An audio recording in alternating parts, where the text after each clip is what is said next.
A young black boy sat on a cracked wooden bench outside a courthouse in the sweltering southern sun, clutching his schoolbook with trembling hands, while a sign above the door read, "White Only," in bold, cruel letters, and he could not understand why the world hated him for simply existing. That confusion was the beginning of countless shattered childhoods across the American South under the reign of Jim Crow, where laws and customs conspired to tell black Americans that they were lesser and would always be lesser, no matter how hard they dreamed or tried. Jim Crow was not a man, but a system, a shadow that stretched across schools, buses, water fountains, libraries, restaurants, and even graveyards, dividing life into two worlds, one marked white and the other marked colored, and making sure those worlds never touched, except when power demanded submission. After the Civil War and the brief hope of Reconstruction, white lawmakers sought to claw back control by passing laws that stripped away black freedom step by step until equality became a distant mirage and oppression became the daily reality. Black children were forced to walk miles to poorly funded schools, while white children rode buses past them to gleaming classrooms, and even the smallest things like a sip of water came from separate fountains as if segregation could seep into their very souls.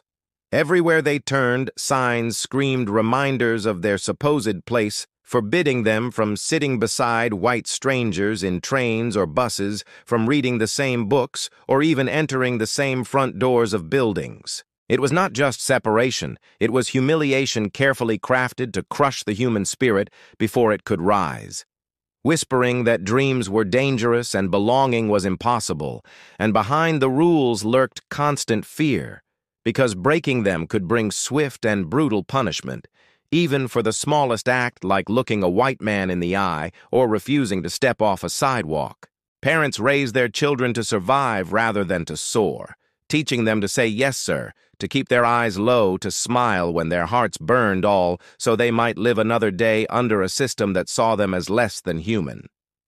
Even joy became an act of quiet rebellion as families gathered in black churches, singing hymns that rose above the chains of Jim Crow, carrying their faith higher than the walls that tried to cage them. This world of enforced inferiority did not appear overnight. It was engineered with ruthless precision. Beginning in the late 1870s as black Americans gained political power for the first time in history.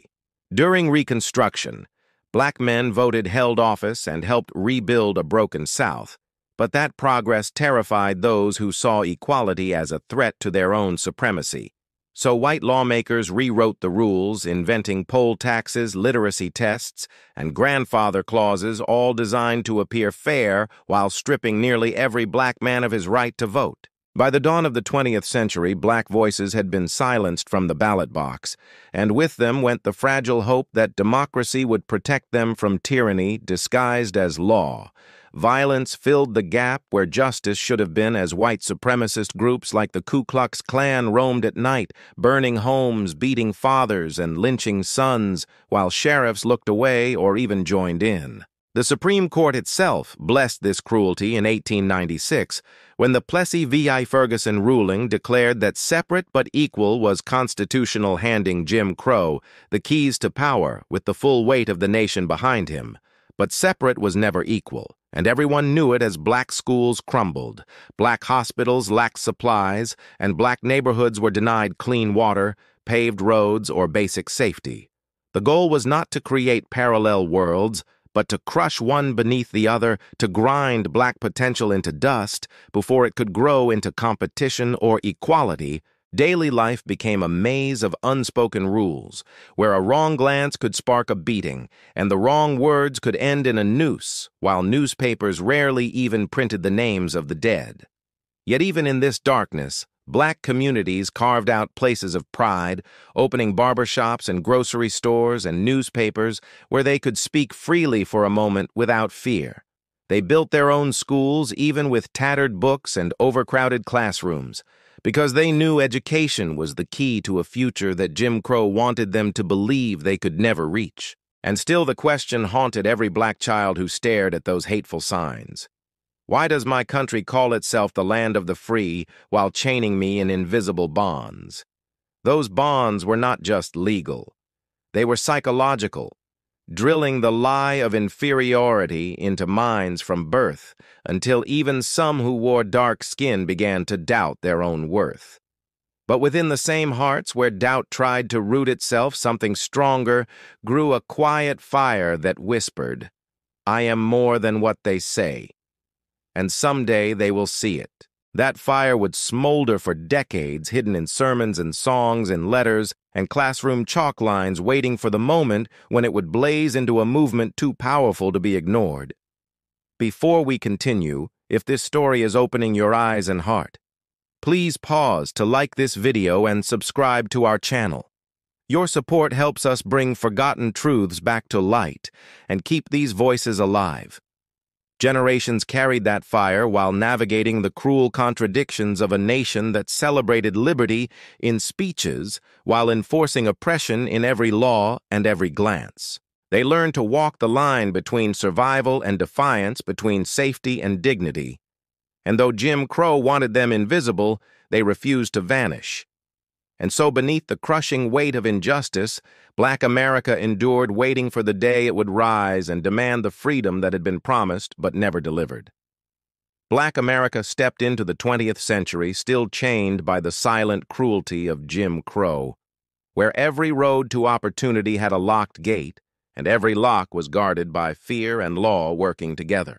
Voting had been stolen through poll taxes, literacy tests, and intimidation, leaving Black communities voiceless in the very democracy they helped build and powerless to change the laws crushing them. Courts offered no justice because Black people could rarely testify, serve on juries, or see a fair trial, making the law not a shield, but a sword aimed at their existence. Segregated schools gave them broken desks, torn books, and overcrowded classrooms, while white children learned in bright buildings with new supplies, feeding the lie that Black children deserved less. Hospitals turned them away or confined them to separate wards, even in sickness, reminding them that Jim Crow's reach extended into life and death. Buses, theaters, restaurants, hotels, swimming pools, cemeteries, parks, every part of public life wore the scars of separation, screaming that they were outsiders in their own homeland. And yet, even as the world pushed them down, they rose quietly, stubbornly, planting seeds of hope in the cracks of oppression. Black entrepreneurs built thriving communities like Tulsa's Greenwood district, known as Black Wall Street, where businesses flourished and children walked proudly through bustling streets. But white mobs burned it all to ash in the Tulsa Massacre of 1921, killing hundreds and destroying decades of hard work to remind them that success could ignite deadly envy. Even that devastation did not kill their determination. It only buried it deeper, where it grew stronger, waiting for its moment. That moment stirred after World War II, when Black soldiers came home wearing their uniforms with pride, only to be shoved to the back of buses and refused service in diners they had fought to defend. They had seen the world beyond Jim Crow and could not forget the taste of dignity. They carried it like fire in their veins.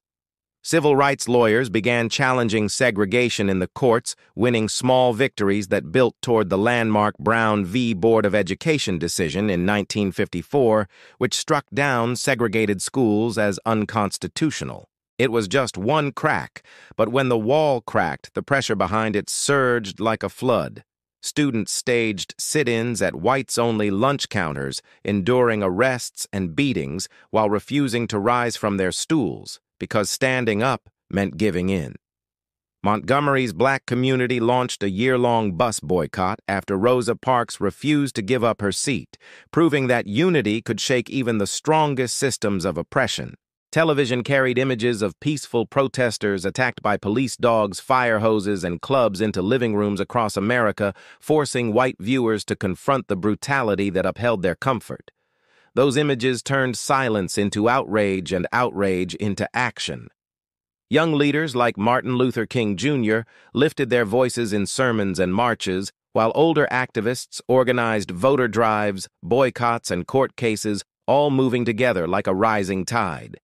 They filled streets with chants and hymns, their courage echoing against the very buildings that had once barred their entry. The Civil Rights Act of 1964 outlawed segregation in public spaces, and the Voting Rights Act of 1965 tore down the barriers that had silenced black voters for nearly a century. For the first time, Jim Crow's legal pillars crumbled under the weight of truth and courage, but the end of the laws did not erase their scars because Jim Crow had stolen more than rights. He had stolen generations of wealth, education, safety, and hope. Families who might have passed down land or businesses had been denied loans or forced from their homes, leaving them with nothing to inherit but struggle. Children who might have become doctors or scientists had been left in crumbling classrooms too busy fighting to survive to chase distant dreams. Communities that might have thrived were fractured by decades of fear, terror, and forced poverty, leaving wounds that laws alone could not heal, and yet through everything one thing never broke their dignity.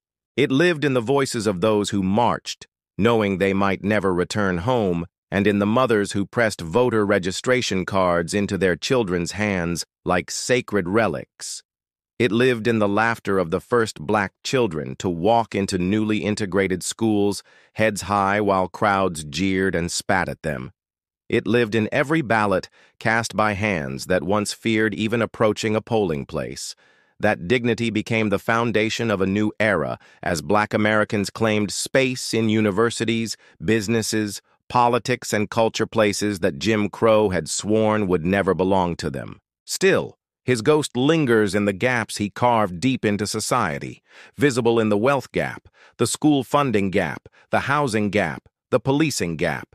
Those gaps are echoes of stolen opportunities and stolen time, proving that even when chains are cut, the weight of them does not disappear overnight.